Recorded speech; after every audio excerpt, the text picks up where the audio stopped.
الحمد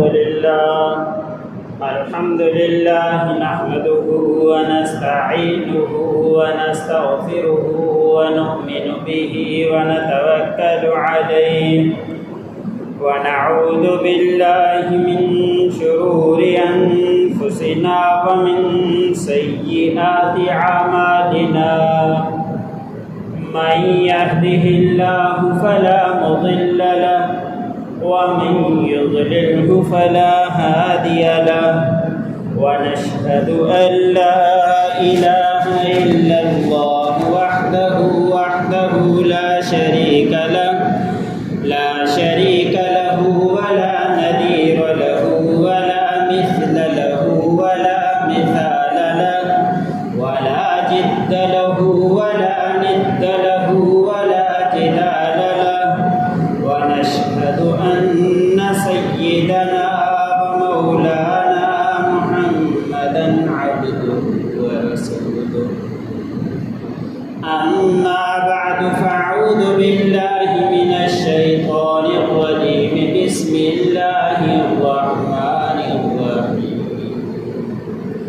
محمد رسول الله والذين معه أشداء على الكفار رحماء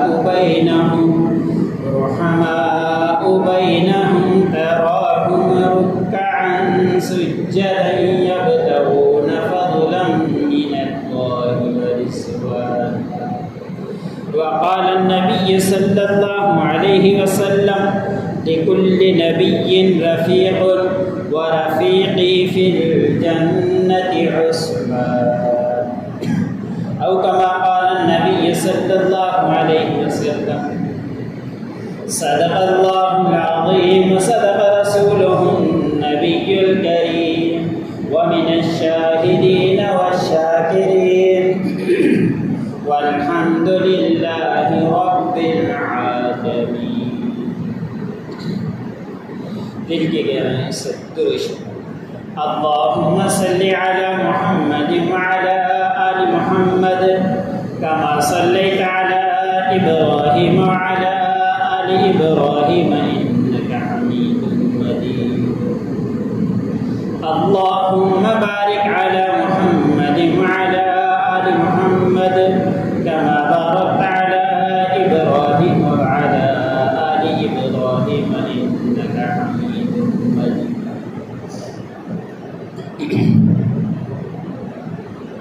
میرے واجب الکرام سب احترام عزیزان گرامی اور مسلمان بھائی، میں نے آپ لوگوں کے سامنے اللہ رب العزت کے کلام میں سے ایک آیت امام الانبیاء خاتم المجتبیٰ حضرت محمد مصطفیٰ صلی اللہ علیہ وسلم کے بے شمار ارشادات میں سے ایک ارشاد تلاوت کیا. اللہ رب العزت کی بارگاہ میں دعا ہے کہ اللہ مجھے حق و سچ طور پر کہنے اور اس کے بعد مجھ سمیت تمام سننے والے مسلمانوں کو اس پر عمل کرنے کی توفیق عطا فرمائے. اسلامی لحاظ سے آخری مہینہ ذی الحجہ چل رہا ہے. اسی مہینے کی 18 تاریخ کو جمعے کے دن عصر کے بعد خلیفہ سوم ذو النورین جن کا لقب ہے، ذو الہجرتین جن کا لقب ہے، غنی جس کو آپ صلی اللہ علیہ وسلم نے کہا ان کی شہادت کا دن ہے. اس سے میری مراد حضرت عثمان غنی رضی اللہ تعالی عنہ ہیں. خلفائے راشدین 4 صحابہ اکرام کو کہا جاتا ہے. ہم مسلمان ہیں، مسلمان کے گھرانے کے اندر اللہ رب العزت نے ہمیں پیدا کر دیا. ہم مسلمان ہو جانے کے بعد خلفائے راشدین کے حالات کا معلوم ہونا ضروری ہے. ہمیں یہ معلوم ہونا چاہیے کہ خلفائے راشدین کسے کہا جاتا ہے.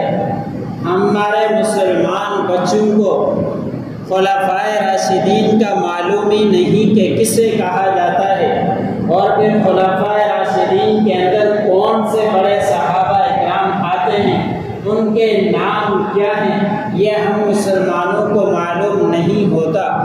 آپ صلی اللہ علیہ وسلم کے بعد خلیفہ اول حضرت ابو بکر صدیق رضی اللہ تعالی عنہ بنے۔ حضرت ابو بکر کے وصال کے بعد خلیفہ ثانی حضرت عمر بن خطاب رضی اللہ تعالی عنہ بنے۔ تیسرے خلیفہ حضرت عثمان غنی رضی اللہ تعالی عنہ بنے۔ حضرت عثمان رضی اللہ تعالی عنہ کے وصال کے بعد حضرت علی رضی اللہ تعالی عنہ خلیفہ بنے۔ یہ چاروں کبار صحابہ خلفائے راشدین انہیں کہا جاتا ہے۔ ہمیں معلوم ہونا چاہیے کہ خلفائے راشدین کون تھے، ان کے نام کیا تھے، اور انہوں نے جو خلافت سنبھالی ان کی خلافت کی مدت کیا تھی، اور حضرت ابو بکر صدیق رضی اللہ تعالی عنہ کی شہادت کون سے دن کو ہوئی، حضرت عمر بن خطاب رضی اللہ تعالی عنہ کی شہادت کس تاریخ کو ہوئی، حضرت عثمان غنی رضی اللہ تعالی عنہ کی شہادت کس تاریخ کو ہوئی، حضرت علی رضی اللہ تعالی عنہ کی شہادت کس تاریخ کو ہوئی۔ ہمیں یہ موٹی موٹی معلومات صحابہ اکرام کی ہونی چاہیے۔ ہمارے پاس جو دین پہنچا، اسلام پہنچا، دین کا نام ہمارے اندر آیا، وہ ان صحابہ اکرام کی قربانیوں کے ذریعے ہی پہنچا ہے۔ ہمیں ان صحابہ اکرام کی قدر کرنی چاہیے، ہمیں اپنی زندگی ان صحابہ اکرام کے نقش قدم پر چلانی چاہیے۔ حضرت عثمان غنی رضی اللہ تعالی عنہ نے جب اسلام قبول کیا تھا تو اسلام قبول کرتے ہی حضرت عثمان غنی رضی اللہ تعالی عنہ کے اوپر اور صحابہ اکرام کی طرح تکلیفوں کے پہاڑ ٹوٹے تھے۔ حضرت عثمان غنی رضی اللہ تعالی عنہ، بعض روایتوں کے اندر آتا ہے کہ آپ صلی اللہ علیہ وسلم کی دعوت پر اسلام قبول کیا۔ بعض روایات کے اندر آتا ہے کہ حضرت ابو بکر صدیق رضی اللہ تعالی عنہ کے کہنے پر اسلام قبول کیا تھا۔ حضرت عثمان غنی رضی اللہ تعالی عنہ ان صحابہ اکرام میں ہیں جو سب سے پہلے اسلام جنہوں نے قبول کیا تھا۔ حضرت عثمان غنی رضی اللہ تعالی عنہ نے جب اسلام قبول کیا، اتنے بڑے پہاڑ ٹوٹے کہ اپنے چچا حضرت عثمان غنی رضی اللہ تعالی عنہ سے ناراض ہو گئے۔ آپ رضی اللہ تعالی عنہ سے بات کرنا چھوڑ دی، ساری جائیداد چھین لی۔ حضرت عثمان غنی رضی اللہ تعالی عنہ اتنے تنگ ہوئے، اتنے پریشان ہوئے، اپنی اہلیہ کو لے کر سب سے پہلے ہجرت کرنے والے اپنی اہلیہ کے ساتھ عثمان غنی رضی اللہ تعالی عنہ ہیں، جو حضرت حبشہ کی طرف ہجرت فرما کر تشریف لے گئے۔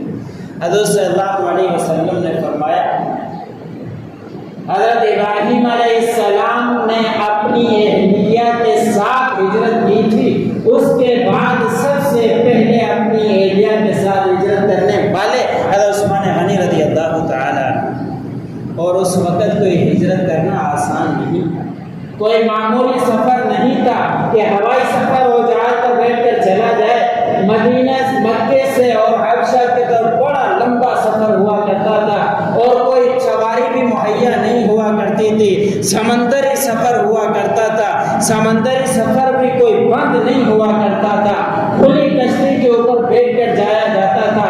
ہوا موافق ہوئی تو پار لگ جاتا تھا، اگر ہوا موافق نہیں ہوئی تو پھر وہ پانی کے اندر کشتی ڈوب جایا۔ کوئی آسان سفر نہیں تھا، لیکن اپنی اہلیہ کو لے کر عثمان غنی رضی اللہ تعالی عنہ نے اسلام کے صدقے حضرت مدینہ مکے سے ہجرت لے گئے اور حبشہ کی طرف جا کر پہنچے۔ جب حبشہ کی طرف پہنچ چکے تو وہاں پہ جھوٹی اطلاع یہ ملی کہ مکے کے اندر امن ہو گیا ہے، مکے کے اندر سکون ہو گیا ہے، اب کافر تنگ نہیں کر۔ عثمان غنی رضی اللہ تعالی عنہ اپنی اہلیہ کو لے کر دوبارہ مکے کے اندر پہنچے۔ جب مکے کے قریب آئے تو یہ اطلاع ملی کہ یہ خبر غلط تھی، ابھی تک کوئی امن نہیں ہوا، ابھی تک مسلمانوں کو پریشان کیا جا رہا ہے۔ پھر دوسری ہجرت کی حضرت عثمان غنی رضی اللہ تعالی عنہ نے اپنی اہلیہ کے ساتھ کی اور مکے سے مدینے کی طرف ہجرت فرما کر تشریف لے۔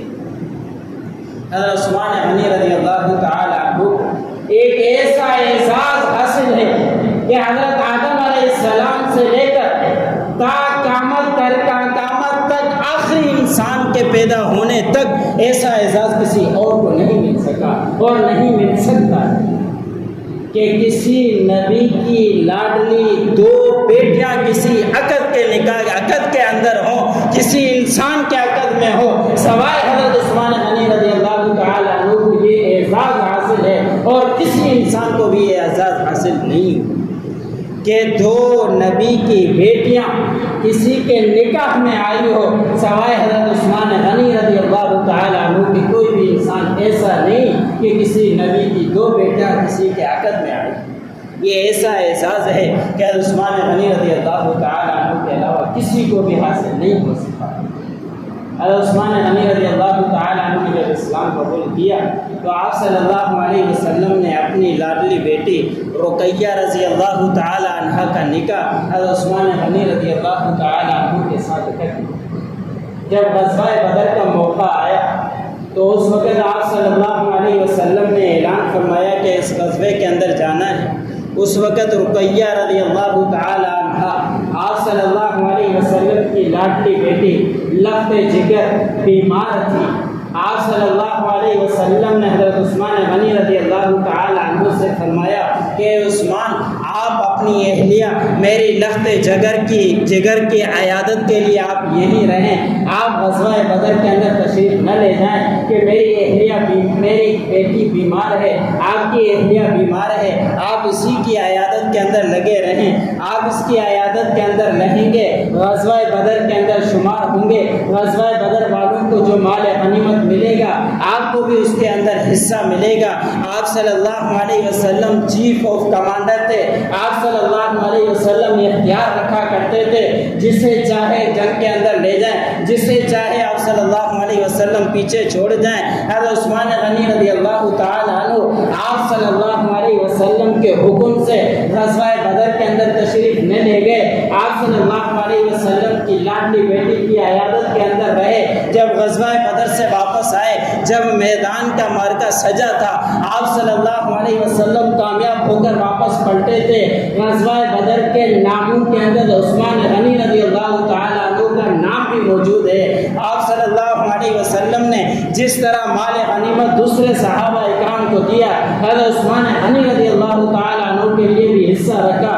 غزوہ بدر سے واپس آئے، جب واپس مدینے کے اندر مکے کے اندر پہنچے تو آپ رضی اللہ تعالی عنہ کے بیٹی کا وصال ہو چکا تھا۔ آپ صلی اللہ علیہ وسلم نے اپنی لخت جگر کو اپنے ہاتھوں سے قبر کے اندر دفن کیا تھا۔ اس کے بعد حضرت عثمان غنی رضی اللہ تعالی عنہ بڑے غمگین رہنے لگے۔ حضرت صلی اللہ علیہ وسلم نے تسلی دلاسا دیا کہ یہ زندگی کے اونچ نیچ آتے رہتے ہیں، آپ کو اس کے اندر پریشانی نہیں ہونی چاہیے۔ آپ صلی اللہ علیہ وسلم نے تسلی دی۔ کچھ عرصے کے بعد پھر وہی کیفیت حضرت عثمان غنی رضی اللہ تعالیٰ عنہ سے سوال کر دیا کہ آپ کو کیا پریشانی ہے؟ حضرت عثمان غنی رضی اللہ تعالیٰ عنہ نے فرمایا مجھے یہ پریشانی ہے کہ جو آپ کے ساتھ دامادی رشتہ تھا وہ ٹوٹ چکا ہے، اس وجہ سے میں غمگین اور پریشان رہتا ہوں۔ حضرت صلی اللہ علیہ وسلم نے فرمایا آپ کو پریشان ہونے کی ضرورت نہیں، میں اپنی دوسری بیٹی کا بھی نکاح آپ کو دیتا ہوں۔ آپ صلی اللہ علیہ وسلم نے اپنی دوسری بیٹی ام کلثوم رضی اللہ تعالی عنہ کا نکاح حضرت عثمان غنی رضی اللہ تعالی عنہ کے ساتھ کروا دیا۔ یاد رہے آپ صلی اللہ علیہ وسلم نے جس کے ساتھ بھی نکاح کیا ہے اللہ رب العزت کے حکم کے ساتھ کیا ہے، اپنی بیٹیوں کا بھی جس کے ساتھ نکاح کروایا ہے اللہ رب العزت کا پیغام جبرائیل علیہ السلام کے ذریعے آیا، اس کے بعد آپ صلی اللہ علیہ وسلم نے اپنی بچوں کا نکاح کروایا۔ اس کے اندر کوئی غم نہ رہنا چاہیے کہ آپ صلی اللہ علیہ وسلم نے ایسے نکاح کروا دیے۔ دنیا کا اپنے اندر اصول ہے، ایک بیٹی کا نکاح کروانے کے بعد پھر دوسری بیٹی کا سوچ بھی نہیں سکتا، لیکن عثمان غنی رضی اللہ تعالی عنہ ایسی شخصیت تھی کہ اپنی حضرت صلی اللہ علیہ وسلم نے اپنی ایک بیٹی تھی، ان کا انتقال ہو گیا تو دوسری بیٹی بھی آپ صلی اللہ علیہ وسلم نے پیش کر دی۔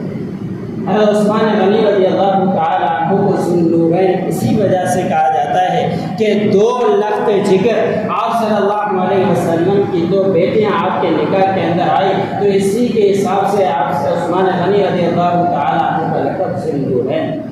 آپ عثمان غنی رضی اللہ تعالیٰ عنہ کو کئی دفعہ آپ صلی اللہ علیہ وسلم نے جنت کی خوشخبری دی، یہاں تک آپ صلی اللہ علیہ وسلم نے فرمایا کہ حضور صلی اللہ علیہ وسلم نے فرمایا لِكُلِّ نَبِيٍّ رَفِيقٌ، کہ ہر نبی کے لیے ایک رفیق ہوا کرتا ہے، رفیقی فی الجنت عثمان، کہ میرا ساتھی میرا رفیق جنت میں عثمان ہوگا۔